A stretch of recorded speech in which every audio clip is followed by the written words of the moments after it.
അവൻ ആളൊരു ചൂടനാ. ഇവനെ പോലെയല്ല, ആളും തരവും നോക്കി പെരുമാറാൻ അറിഞ്ഞൂടാ. എന്ന് കരുതി ഞങ്ങളോട് ദേഷ്യമൊന്നും ഇല്ലല്ലോ അല്ലേ? ദേ, ഞങ്ങൾക്ക് ഒരു പിണക്കില്ലാട്ടോ. അതുകൊണ്ടല്ലേ ആഹാരം കഴിക്കാൻ നിർബന്ധിച്ചപ്പോ എങ്കി ആയിക്കോട്ടെ എന്ന് പറഞ്ഞത്. എന്തേ മതിയാക്കിയോ? ഞാൻ വളരെ കുറച്ചേ കഴിക്കാറില്ലേ. അത് കണ്ടപ്പോഴേ തോന്നി ഇയാളും ഡയറ്റ് കൺട്രോൾ ചെയ്യുന്ന കൂട്ടത്തിലാണ് അല്ലേ? ഡെസേർട്ട് വല്ലതും, ഐസ്ക്രീമോ മറ്റോ? എനിക്കൊരു ഐസ്ക്രീം ആയിക്കോട്ടെ. വേണ്ടാന്ന് പറഞ്ഞാ ഇപ്പോഴും പിണക്കാണെന്ന് നിങ്ങൾ വിചാരിച്ചാലോ? വോയിസിന് എഫക്ട് ചെയ്യുന്നൊന്നും സാധാരണ ഞാൻ കഴിക്കാറില്ല. എന്നാലും ഇത്തരം സന്ദർഭങ്ങളിൽ കഴിക്കുന്നതുകൊണ്ട് വിരോധമില്ലെന്നാണ് എന്റെ ഒരു കാഴ്ചപ്പാട്. അങ്ങോട്ട് അങ്ങോട്ട്. അമ്മയും മോനും പേരിനതേ ഇത്രേ കഴിച്ചുള്ളൂ. ഞാൻ കരുതി കണ്ടു നിന്ന മാത്തനങ്ങളുടെ കണ്ണ് തള്ളി പ്ലേറ്റിലേക്ക് വീണിട്ട് ബുൾസയാണെന്ന് കരുതി ആ തള്ള അതും എടുത്ത് കേറ്റുന്നു. ആ തള്ള അങ്ങനെ തീറ്റയുടെ വിചാരേ ഉള്ളൂ. പറ്റിയ മോനും. ഫുൾ ലെങ്ത് കോമഡി ആയിരുന്നു. കൂട്ടത്തില് കലക്കിയതാ ചെക്കന്റെ പാട്ടാ. ഈ ഹോട്ടലിടയ്ക്ക് ചെറുതായിട്ടൊന്ന് കുലുങ്ങിയത് ജെന്നി ശ്രദ്ധിച്ചോ? അത് എർത്ത്ക്വേക്ക് ഒന്നുമല്ല, അദ്ദേഹം ഒന്ന് പാടിയതാ. രവീന്ദ്രനാഥ് സാറിന്റെ സംഗീത പാരമ്പര്യം കിട്ടിയത് അവനാന്നാ വിചാരം, പൊണ്ണത്തടിയൻ. പക്ഷെ ശരിക്കും രവീന്ദ്രനാഥ് സാറിന്റെ പാരമ്പര്യം കിട്ടിയ ഒരാളുണ്ട്, ചേട്ടൻ, നമ്മുടെ അട്ടാസ നായകൻ.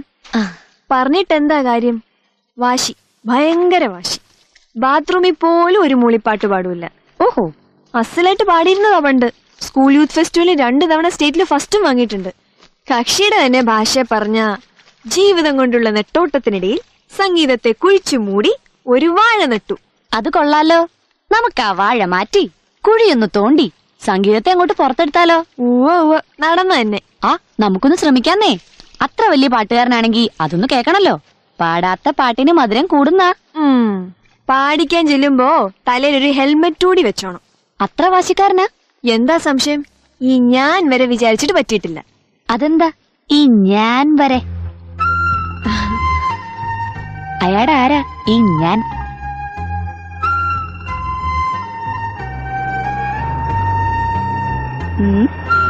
അയാളെ പറ്റി പറയുമ്പോ 100 നാക്കാണല്ലോ. എന്താണ്? അയ്യേ, എന്ത്? ഒരു സ്മെല്ല് വരുന്നുണ്ടോ ഇവിടെയൊക്കെ? എന്ത് സ്മെൽ? ഒരുമാതിരി പ്രത്യേക ഗന്ധം. ഈ പ്രേമത്തിന്റെ സുഗന്ധം. ആ സുഗന്ധം കൂടെ കടി ചെന്നാ മതി. എപ്പോഴെങ്കിലും ചെന്ന് നോക്കിയിട്ടുണ്ടോ? ഏയ്, എനിക്കങ്ങനെയൊന്നുമില്ല. ചെറുപ്പം തൊട്ടുള്ള പരിചയം, അത്ര തന്നെ. എന്തോ ആ പറച്ചിലിൽ തന്നെ ഉണ്ടല്ലോ ഒരവലക്ഷണം. അതോ മൂപ്പര് സംഗീതം കുഴിച്ചുമൂടി വാഴ നട്ട പോലെ ഇവിടെ ഇതും കുഴിച്ചുമൂടി വാഴ നട്ടിട്ടുണ്ടോ? ഞാൻ പോട്ടെ, എനിക്ക് ഡ്യൂട്ടിയുടെ ടൈം. അവിടെ നിക്ക്. ഇത് കണ്ടുപിടിക്കാനുള്ള മെറ്റൽ ഡിറ്റക്ടർ എന്റെ അടുത്തുണ്ട്.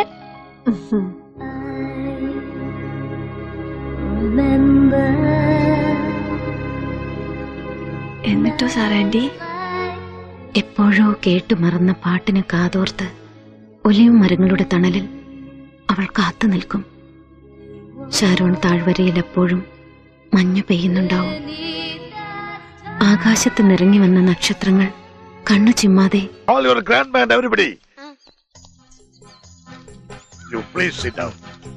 എന്താ പപ്പ? വാക്ക് പാലിച്ചു. നറിയുള്ളവനായി ഷാക്ക്. എല്ലാവർക്കും വിസ ശരിയാവുമെന്ന്, വിസ ശരിയായാലും അവരുടെ വരുമെന്ന് നമ്മളെയൊക്കെ കൊണ്ടുപോകാൻ. അവന്റെ ഫോട്ടോയും കൊണ്ട് മണിതിലേക്കാൾ സ്വാർത്തായിരിക്കുന്നു. എവിടെ Jenny? Caller Jenny. Hi, nice chat. Like a Hollywood star. I will show this to my classmates. Correct. ജെന്നിയുടെ ഒരു ലേറ്റസ്റ്റ് ഫോട്ടോഗ്രാഫ് അയച്ചു കൊടുക്കണമെന്ന് അവൻ എഴുതിയിട്ടുണ്ട്. അതുകൊണ്ട് ആ ഫോട്ടോഗ്രാഫറെ കൈയോടെ കൂട്ടിക്കൊണ്ടു പോകുന്നത്. Jenny, you go change your dress and come. Mariya, നീ ചെന്നൊരു നല്ല ഡ്രസ് ഒക്കെ സെലക്ട് ചെയ്ത് കൊടുക്കേ. ഗോ, വേഗം വേഗം.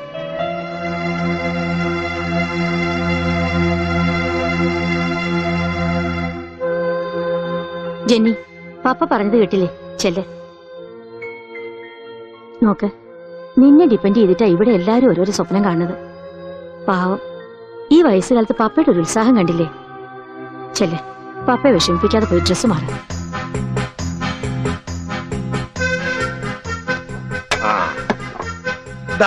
ഈ ആംഗിൾ കൊള്ളാം. പല പോസ്റ്റിൽ എടുക്കണം. ഫുൾ സൈസ് ആയിക്കോട്ടെ. പിന്നെ ആ ചെയറിൽ നിന്ന് വേർതെടുക്കാം. ഇങ്ങോട്ട് വന്നേ. ഇങ്ങനെ ഇങ്ങനെ മോളങ്ങോട്ട് മാറുന്നേ. എടുത്തോ. Keep the hand like this. Come on. Oh, what is it, Ginny? Smile, smile. ഇളിക്കണ്ട. സൗന്ദര്യ മത്സരത്തിന് പോസ് ചെയ്തൊന്നുമല്ല ഞാൻ. പ്രതിശ്രുതവരനെ കാണാൻ വേണ്ടിട്ടല്ലേ അവൻ കണ്ട സായുജരേട്ടറി. ദേ എന്റെ മേടിക്കും. പറഞ്ഞു പറഞ്ഞ് കളി കാര്യാവുക. ഇയാൾക്ക് എന്നോട് ഒരു സ്നേഹവും ഇല്ലേ? കളിയാക്കാനും തല്ലുകൂടാനും കാശ് കടമടിക്കാനും മാത്രം മതിയോ ഞാൻ? അതിന്റെ അപ്പുറത്ത് ഇയാളുടെ ആരുമല്ലേ ഞാൻ? അറ്റ്ലീസ്റ്റ് ഒരു ഡിയറസ്റ്റ് ഫ്രണ്ടെങ്കിലും അല്ലേ ഞാൻ? എന്നോട് പോണ്ടെന്ന് പറഞ്ഞൂടെ ഇയാൾക്ക്? പോണ്ടെന്ന് ഞാൻ പറഞ്ഞ നീ പോവാതിരിക്കോ? പോവാതിരിക്കാൻ നിനക്ക് പറ്റോ? നിന്നെ മറ്റാരേക്കാളും കൂടുതൽ അറിയുന്നവനാ ഞാൻ. നിന്റെ മനസ്സിൽ എന്താണെന്ന് കണ്ണാടി കാണുന്ന പോലെ എനിക്കിപ്പോ കാണാൻ പറ്റുന്നുണ്ട്. അത് വേണ്ട ജെന്നി. അറിഞ്ഞോ അറിയാതെയോ മനസ്സിലെവിടെയെങ്കിലും എന്തെങ്കിലും ഒരു മോഹം കൊണ്ടു നടക്കണ്ടെങ്കിൽ നിന്റെ ഇപ്പോഴത്തെ അവസ്ഥയില് ആ നടക്കില്ല. എനിക്ക് നടക്കില്ല.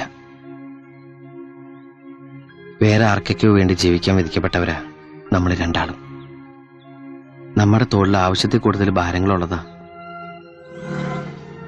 വേണ്ട, സ്വപ്നങ്ങളൊന്നും കാണാതെ നടക്കാൻ ഞാൻ ശീലിച്ചിട്ടുണ്ട്. നീയും അങ്ങനെ തന്നെ മതി. നിന്റെ സാറാൻറ്റി പണ്ട് ചെയ്തതും എന്റെ അച്ഛൻ പണ്ട് ചെയ്തതും നീയും ഞാനും ആവർത്തിച്ചൂടാ.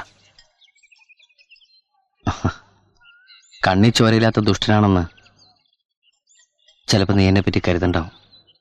പക്ഷെ ഇപ്പൊ എനിക്ക് ഇങ്ങനെ പറയാൻ കഴിയും.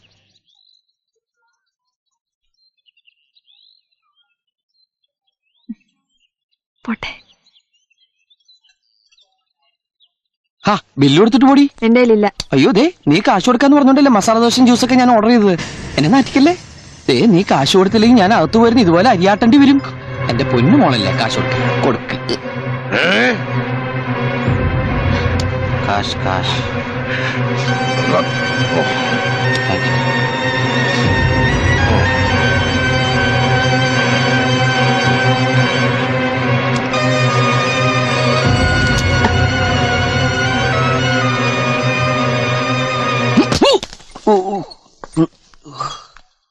ഹായ് ഗിറിഗിറി അപ്പൂപ്പ. അല്ല, ഗിറിഗിറി അപ്പൂപ്പ.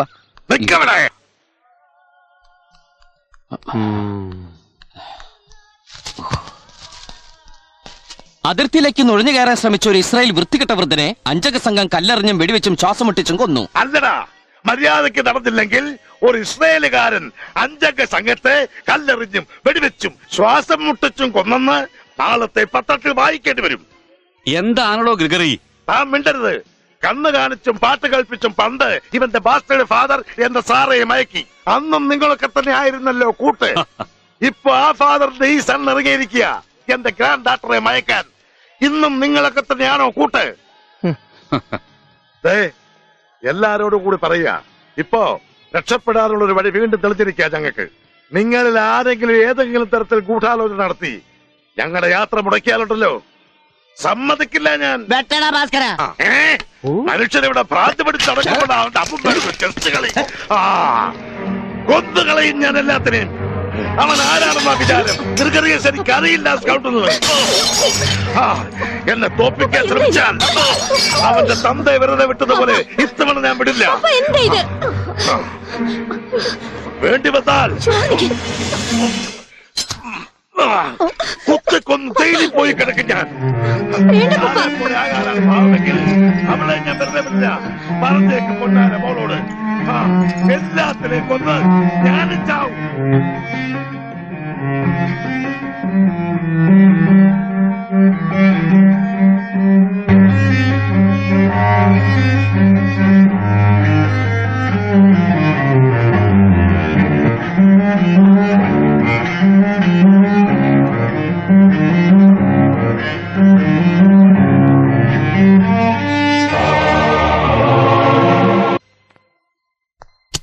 എന്തായി? വക്കീലിനെ വിളിച്ചിട്ട് കിട്ടിയോ? കിട്ടി. എന്താ അദ്ദേഹം പറഞ്ഞേ? ഉടനെ തിരിച്ചു പോകാൻ പറ്റുമോ? അത് എത്ര ദിവസം കരുതിയ ജയിലിലിട്ട പോലെ ഇങ്ങനെ കഴിയാ? കുറച്ച് ദിവസം കൂടി സൂക്ഷിക്കണം. സ്വത്തിന് മാത്രമല്ല ജീവനും കൂടി ഭീഷണിയുള്ള സമയമാ. കേസ് വിളിച്ചാൽ കോടതിയിൽ നിന്ന് പ്രൊട്ടക്ഷൻ ഓർഡർ വാങ്ങിക്കാൻ ശർമാജി പറഞ്ഞിട്ടുണ്ട്. അതുവരെ ഇവിടെ തന്നെ കഴിയണം. മാഡം, ഞാൻ ഇറങ്ങാം. നാളെ കാണാം. കുറച്ച് നാളുകൂടി ഇവിടെ തങ്ങേണ്ടി വന്ന ഇപ്പൊ തന്നെ ഹോട്ടൽ ബില്ല് നല്ലൊരു തുക പെൻഡിങ്ങാ. ഒരു കാര്യം പറഞ്ഞ മാഡത്തിന് വിഷമം തോന്നരുത്. തൃപ്പൂണിത്തുറയില് മാഡത്തിന്റെ പഴയ ബന്ധുക്കളാരോ ഇല്ലേ ഇല്ലത്ത്? തൽക്കാലം രണ്ടാൾക്കും അവിടെ താമസിച്ചൂടെ? അവിടെ സ്ഥിതിയൊക്കെ വളരെ മോശമാ. മുമ്പ് വല്ലപ്പോഴും ഞാൻ എന്തെങ്കിലുമൊക്കെ അയച്ചു കൊടുക്കുമായിരുന്നു. അവരുടെ മനസ്സിലിപ്പോഴും ആരാദേവി വലിയ കോടീശ്വരിയാ. ഈ അവസ്ഥയിൽ അവിടെ ചെന്ന് അവർക്കൊരു ഭാരമാവുന്നത് വേണ്ട. തൽക്കാലം നമുക്കൊരു ചെറിയ വീട് വാടകയ്ക്കെടുത്ത് മാറാം അമ്മ. ബോംബെയിലല്ലാത്തോണ്ട് പെട്ടെന്നാരും അറിയേയില്ല.